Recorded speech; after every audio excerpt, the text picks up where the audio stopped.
విలాప వాక్యములు 1వ అధ్యాయం. జనభరితమైన పట్టణము ఎట్లు ఏకాకి దుఃఖాక్రాంతమాయను, అది విధవరాలి వంటి దాయను. అన్యజనులలో ఘనతకెక్కినది, సంస్థానములలో రాజకుమార్తె అయినది ఎట్లు పన్ను చెల్లించున్నదైపోయెను.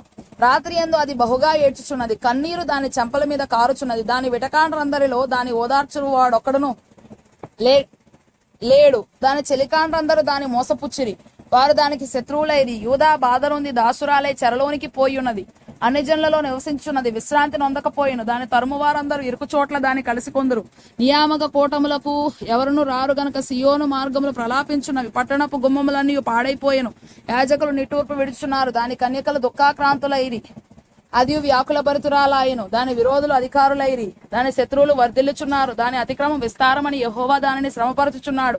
విరోధులు దాని పసిపిల్లలను చెరపట్టుకొని పోయిరి. సియోను కుమారి సౌందర్యవంతయు తొలగిపోయెను, దాని అధిపతులు మేతలేని దుప్పుల వలె ఉన్నారు. వారు బలహీనులై తరుమువారి ఎదుట నిలవలేక పారిపోయిరి. యెరూషలేము పూర్వకాలమున తనకు కలిగిన శ్రేయస్సునంతటిని జ్ఞాపకము చేసుకొనుచున్నది. దానికి కలిగిన శ్రమానుభవ కాలమునందు సంచార దినముల యందు సహాయము చేయువారు ఎవరును లేక దాని జనము శత్రువు చేతిలో పడినప్పుడు విరోధులు దాన్ని చూచి విశ్రాంతినములను బట్టి దానిని అపహాస్యము చేసిరి. యెరూషలేము ఘోరమైన పాపము చేసిన అందుచేతన అది అపవిత్రురాలాయను. దాని గణపరిచిన వారందరూ దాని మానమును చూచి దాన్ని తృణీకరించుదురు. అది నిట్టూర్పు విడుచుచు వెనుకకు తిరుగుచున్నది. దాని అపవిత్రత దాని చెంగుల మీదనున్నది. దాని కడవరి స్థితిని అది జ్ఞాపకము చేసుకొనకయుండెను.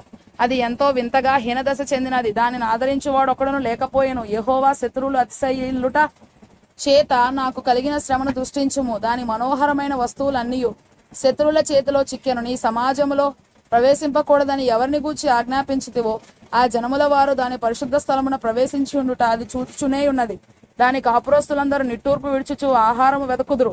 తమ ప్రాణరక్షణ కొరకు తమ మనోహరమైన వస్తువులనిచ్చి ఆహారము కొందరు. యెహోవా, నేను నీచుడనైతిని, దృష్టించి చూడుము. త్రోవను నడుచువారలారా, ఇలాగు జరుగుట చూడగా మీకు చింతలేదా? యెహోవా ప్రచండ కోపదినమున నాకు కలుగజేసిన శ్రమ వంటి శ్రమ మరి ఎవరికైనాను కలిగినదో లేదో మీరు నిదానించి చూడుడి. పరము నుండి ఆయన నా ఎముకల మీదికి అగ్ని ప్రయోగించి ఉన్నాడు, అది ఎడతెగక వాటిని కాల్చుచున్నది. నా పాదములను చిక్కుపరచుటకై వలనొగి ఉన్నాడు, నన్ను వెనుకకు త్రిప్పి ఉన్నాడు. ఆయన నన్ను పాడు చేసి దినమెల్ల నన్ను సొమ్మసిల్ల చేసి ఉన్నాడు. కాడి కట్టినట్లుగా తానే నా అపరాధములను నాకు కట్టి ఉన్నాడు. అవి పైన వేయబడినవై నా మెడ మీదకెక్కెను.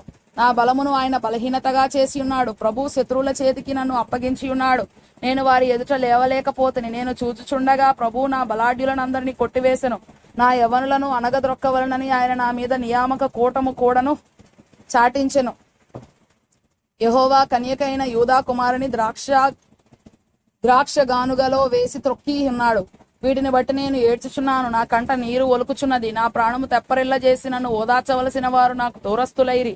శత్రువులు ప్రబలి ఉన్నారు, నా పిల్లలు నాశనమైపోయిరి. ఆదరించువాడు లేక సియోను చేతులు చాపుచున్నది. యెహోవా యాకోబునకు చుట్టూనున్న వారిని విరోధులయ్యుండ నియమించి ఉన్నాడు. యెరూషలేము వారికి హేమైనదాయను. యెహోవా న్యాయస్థుడు, నేను ఆయన ఆజ్ఞకు తిరుగుబాటు చేసి తిని.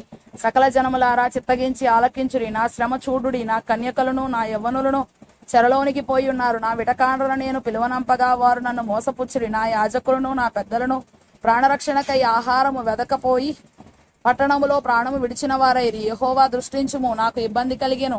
నా అంతరంగము క్షోభిల్లుచున్నది. నేను చేసిన గొప్ప ద్రోహమును బట్టి నా గుండె నా లోపల కొట్టుకొనుచున్నది. వీధులలో ఖడ్గము జననష్టము చేయుచున్నది. ఇండ్లలో నానా మరణకర వ్యాధులున్నవి. నేను నిట్టూర్పు విడుచుట విని నన్ను ఆదరించువాడు ఒక్కడును లేడాయను. నీవు నాకు ఆపద కలుగజేసితివన్న వార్త నా విరోధులందరూ విని సంతోషించుచున్నారు. నీవు చాటించిన దినమును నీవు రప్పించుదువు, అప్పుడు వారు నన్ను పోలి ఉండెదరు. వారు చేసిన దుష్కార్యములన్నీ నీ సన్నిధి నుండును. నేను బహుగా నిట్టూర్పులు విడుచుచున్నాను, నా మనసు కృంగిపోయేను. నేను చేసిన అపరాధములన్నిటిని బట్టి నీవు నాకు చేసినట్లు వారికి చేయుము.